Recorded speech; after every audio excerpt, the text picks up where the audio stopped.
మక్కిలు ఎరకొట్టు కింద కూర్చోబెడతాం. జాగ్రత్త, పిచ్చి వేషాలు వేయకండి ఎవరు కూడా. చాలా మందికి ఒక ఆలోచన ఉండొచ్చు, మళ్ళీ ఆ ప్రభుత్వం వస్తే ఏమవుతుంది, నా ప్రభుత్వం రావట్లేదు. ఇది ఎందుకు చెప్తున్నానంటే, ఇది I want to give you confidence, I want to empower you.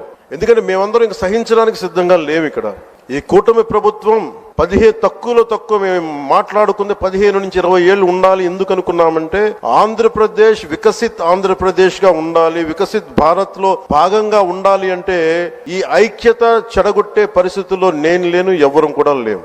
అలాగే ఇది గత ప్రభుత్వ పాలకులు కూడా ఇది గుర్తుపెట్టుకోవాలి. మీరు కనుక ఇలా అలాగే ప్రత్యేకించి రోడ్ల మీదకి వచ్చి బ్యానర్లు పట్టుకొని గొంతుకులు కూసేస్తాం. సినిమాలు చెప్పడానికి చాలా బాగుంటాయి ఇవి. నేను సినిమాల నుంచి వచ్చిన వాడిని.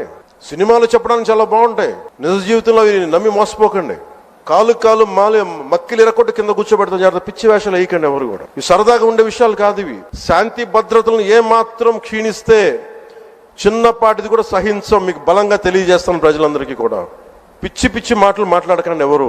సరదాగా లేం. మేము ఇక్కడ చాలా దెబ్బలు తిని వచ్చాం. ఇక్కడ దాకా చాలా దెబ్బలు తిని వచ్చాం. 5 స్టార్ హోటల్స్ లో ఉన్నా కానీ రక్షణ లేని పరిస్థితిలో ఉండేది.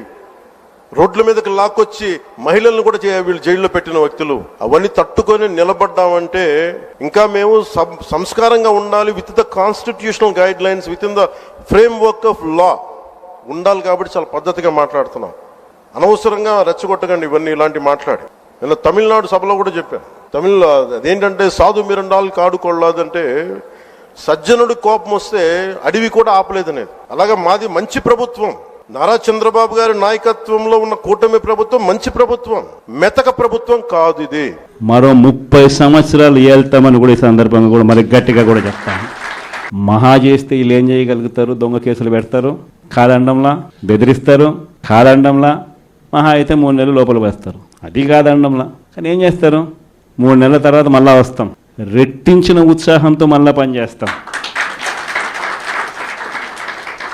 ఎవరెవరైతే మిమ్మల్ని జైల్లో పెట్టే కార్యక్రమం ఎవరెవరైతే చేస్తారో, మంచి చేసిన వాళ్ళని గుర్తుపెట్టుకోండి, చెడు చేసిన వాడిని గుర్తుపెట్టుకోండి. ఇద్దరిని గుర్తుపెట్టుకోమని చెప్తాం. ఊరికే చూస్తూ ఊరుకోం. వైఎస్ఆర్ కాంగ్రెస్ పార్టీ బ్రతుకుతుంది. వైఎస్ఆర్ కాంగ్రెస్ పార్టీ ఈ రాష్ట్రాన్ని ఏలుతుంది అని కూడా సందర్భంగా చెప్తాను. మరో 30 సంవత్సరాలు ఏళ్తామని కూడా ఈ సందర్భంగా కూడా మరి గట్టిగా కూడా చెప్తాను. కాబట్టి ఎవ్వరూ కూడా వైఎస్ఆర్ కాంగ్రెస్ పార్టీకి సంబంధించిన ఏ కార్యకర్త వెంటికి కూడా పీకలేడు అని చెప్పి కూడా ఈ సందర్భంగా చెప్తాను. ఇది ప్రతి ఒక్కరూ గుర్తుపెట్టుకోండి. ఒక్కటే గుర్తుపెట్టుకోండి, ఈసారి జగనన్న 2.0 కొంచెం వేరుగా కూడా ఉంటుంది. ఈసారి జగనన్న 2.0 కార్యకర్త కోసం ఎలా పనిచేస్తుందో కూడా చూపిస్తుంది. ఇది మాత్రం నేను ఖచ్చితంగా చెప్తా ఉన్నా.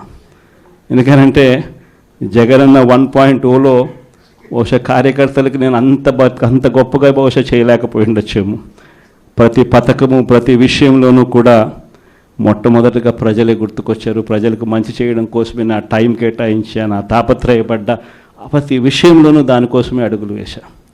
కానీ జగనన్న 2.0కి వచ్చేసరికి మాత్రం చంద్రబాబు నాయుడు కార్యకర్తలకు పెడతా ఉన్న ఇబ్బందులు చూసా, కార్యకర్తలు పడతా ఉన్న అవస్థలు చూసా, కార్యకర్తలు పడతా ఉన్న బాధను గమనించా. వీళ్ళ కోసం గట్టిగా మీ జగనన్న ఉంటాడని సందర్భంగా గట్టిగా చెప్తాను. విజయవాడ లాంటి కార్పొరేషన్లో కూడా 49 స్థానాలు మనం